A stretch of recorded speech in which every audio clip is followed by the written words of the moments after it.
Assalamualaikum warahmatullahi wabarakatuh. Halo teman-teman, kali ini saya akan membahas satu isu yang beberapa waktu lalu sempat ramai diperbincangkan oleh masyarakat. Bahkan sampai saat ini masih menuai pro kontra di masyarakat, yaitu mengenai child free.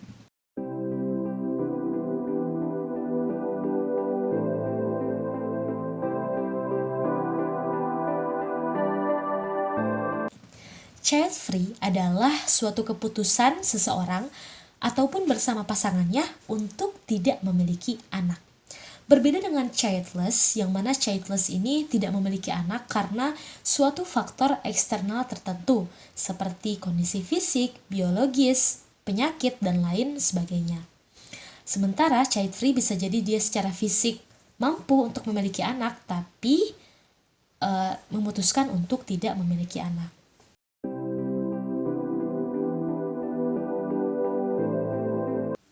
Beberapa waktu lalu memang istilah ini sangat gaduh ramai diperbincangkan oleh masyarakat. Bahkan menuai suatu pro kontra di masyarakat. Ada yang menerimanya secara positif dan ada juga yang menerimanya secara negatif gitu.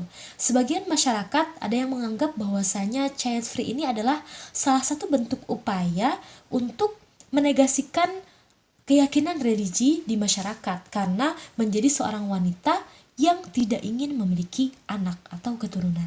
Sementara sebagian masyarakat ada yang meresponnya secara positif dan menganggap bahwasanya child free ini adalah suatu keputusan yang cerdas dan bijaksana, katanya, karena didiskusikan dengan pasangan terlebih dahulu dan lain sebagainya.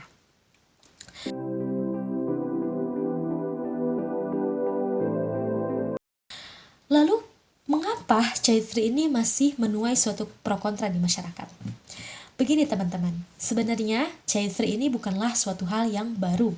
Bahkan memang di dunia pun sudah banyak yang mempraktikannya gitu ya. Namun memang di Indonesia istilah tersebut baru viral sekarang gitu, meskipun memang bukan sesuatu yang baru gitu, hanya saja baru diviralkan sekarang-sekarang.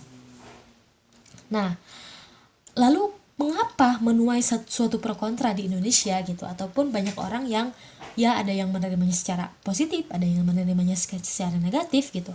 Karena perbedaan karena budaya atau kultur di Indonesia itu sangat bertentangan dengan konsep child free itu sendiri, yang mana kita tahu kultur di Indonesia kalau seseorang sudah menikah pasti akan ditanya sudah punya anak berapa atau sudah punya anak atau belum. Nah seperti itu. Atau ada istilah-istilah yang berkembang di masyarakat seperti banyak anak banyak rezeki gitu. Kemudian ada lagi seorang perempuan itu seseorang itu belum menjadi perempuan sempurna kalau belum merasakan yang namanya melahirkan, dan lain sebagainya, masih banyak lagi. Sehingga ketika ada konsep child free yang merupakan ya seperti tadi ya, keputusan untuk tidak memiliki anak gitu, yang bertentangan dengan kultur budaya di Indonesia yang banyak dianut oleh masyarakat, ya bertentangan, ya akhirnya menuai suatu pro kontra. Seperti itu teman-teman.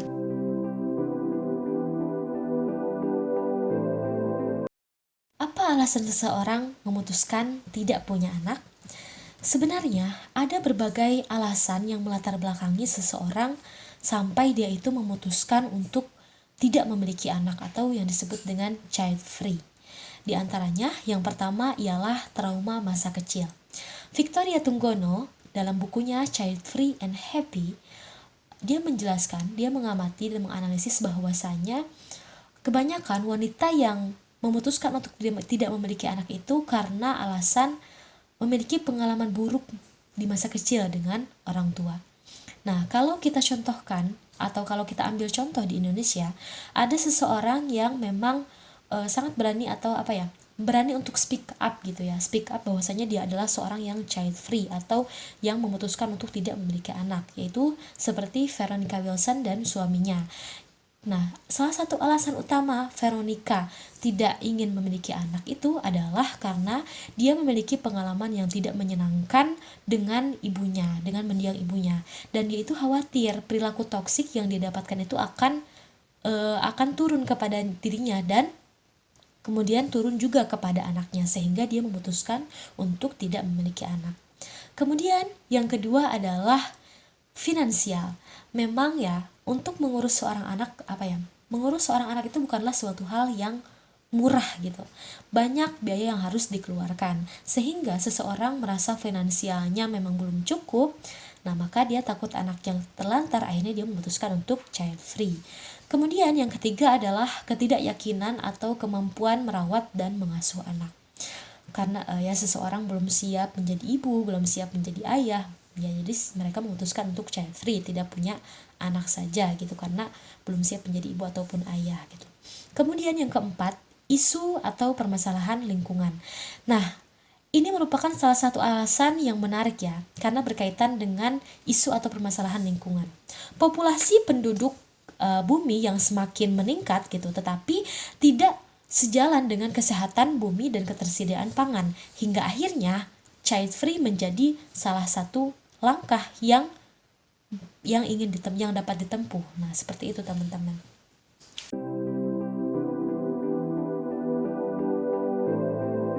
Orang yang ingin menikah pada umumnya ada 3 teman-teman. Yang pertama adalah mewujudkan rasa cinta yang telah terpadu yang melalui akad pernikahan tersebut ya. Kemudian yang kedua ialah perpaduan kasih atau seperti hubungan seksual. Kemudian yang ketiga adalah harapan mendapatkan keturunan. Nah, karena secara umum orang yang ingin menikah itu berharap ketiga hal ini, maka 3 hal ini menjadi fitrah dari berumah tangga. Ya, banyak sekali ayat Al-Quran yang mengisyaratkan kepada kita untuk memohon kepada Allah Subhanahu wa Ta'ala supaya terpenuhinya fitrah dalam berumah tangga, diantaranya ialah memiliki keturunan. Misalnya saja dalam Quran surah Maryam berikut. أعوذ بالله من الشيطان الرجيم بسم الله الرحمن الرحيم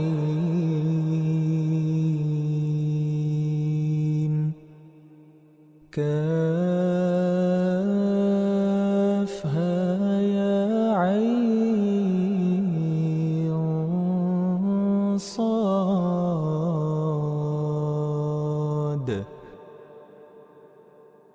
ذكر رحمة ربك عبده زكريا إذ نادى ربه نداء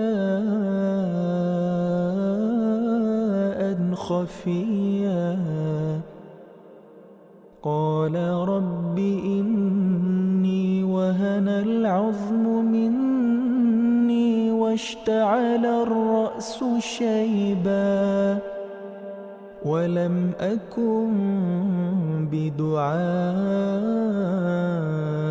رب شقيا وإني خفت الموالي من ورائي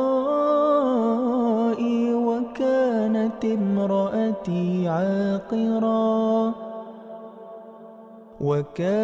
امرأتي عاقرا فهب لي من لدنك وليا يرثني ويرث من آل يعقوب واجعله رب رضيا يا زكريا إنا نبشرك بغلام اسمه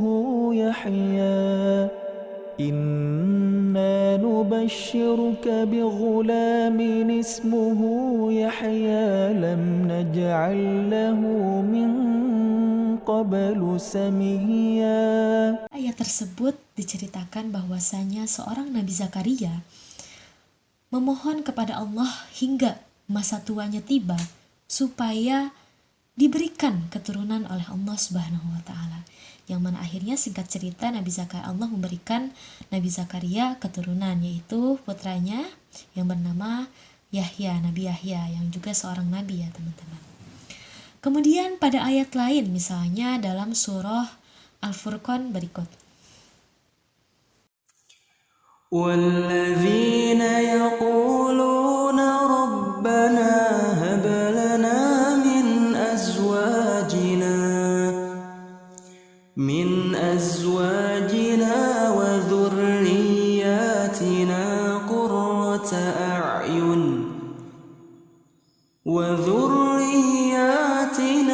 قرة أعين واجعلنا للمتقين إماما.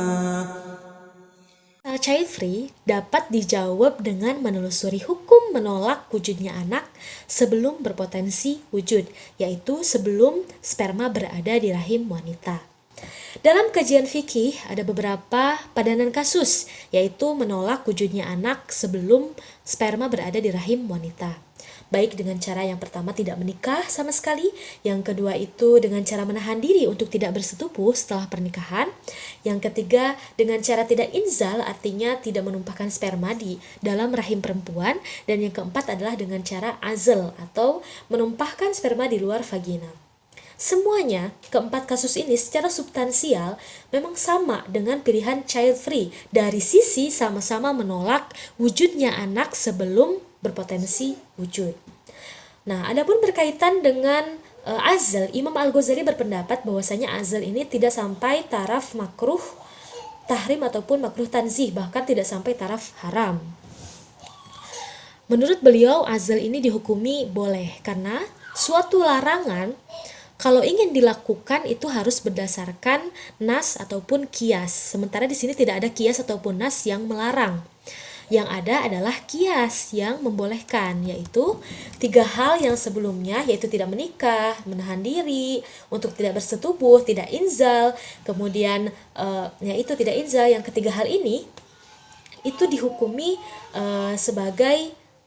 boleh, tapi tarkul afdol atau meninggalkan anjuran. Begitu juga dengan azl, karena secara substansial memang sama semuanya, sama-sama menolak wujudnya anak sebelum berpotensi wujud. Berikut saya lampirkan pendapat Imam Al-Ghazali dalam kitabnya Ihya Ulumuddin.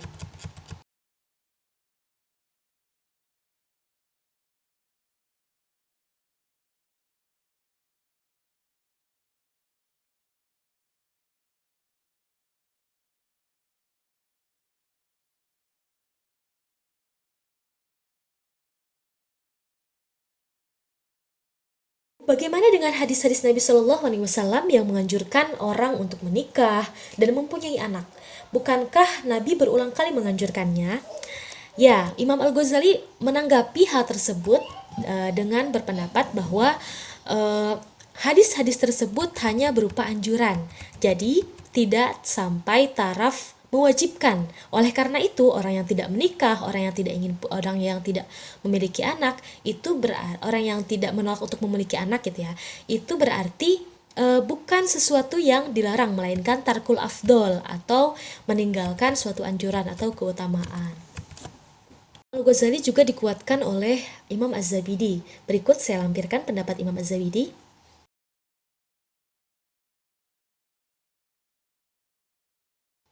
Ya, merujuk pada pendapatnya Imam Al-Ghazali dan Imam Az-Zabidi tentang kebolehan